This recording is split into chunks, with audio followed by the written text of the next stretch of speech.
آج ایک صاحب نے بتایا کہ ایک خاتون نے کہ میری بہن جو ہے وہ یو کے سے ہیں، یہ ٹڈیاں آئی تھیں، آپ کو یاد ہوگا پچھلے سال، اس سے پچھلے سال 2 سال پہلے ٹڈیوں کا حملہ ہوا تھا، اور مجھے یاد ہے میں اس وقت صحرا میں تھا.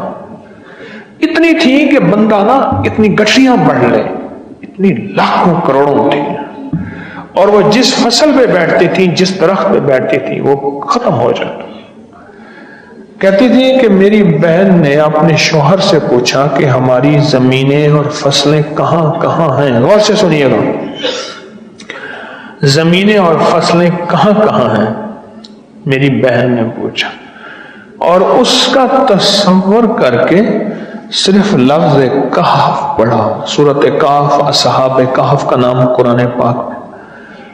اس کا تصور کر کے کہف پڑھتی رہی، کہف کہف کہف کہف. اور کہا لوگ حیران ہیں کہ سب کی فصلوں کو ٹڈیاں کھا گئیں، پر ان کی فصلوں پہ ٹڈیاں نہیں آئی. کہف، یہ دعائیں، یہ ذکر، یہ تسبیحاں، یہ مانگنا زندگی میں ایسے کام آتا ہے. دیکھ لیں، ایسے کام آتا ہے.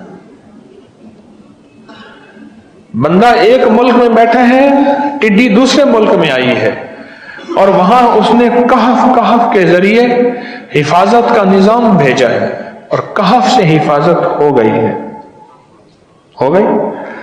اسی طرح بندہ یہاں بیٹھا ہے اور اس کی فصل پہاڑوں پہ ہے، پہاڑوں پہ ہے، اس کی فصل پہاڑوں پہ ہے، اور دعا کی طاقت اور برکت ہے کہ لوٹنے والے اندھے ہو گئے.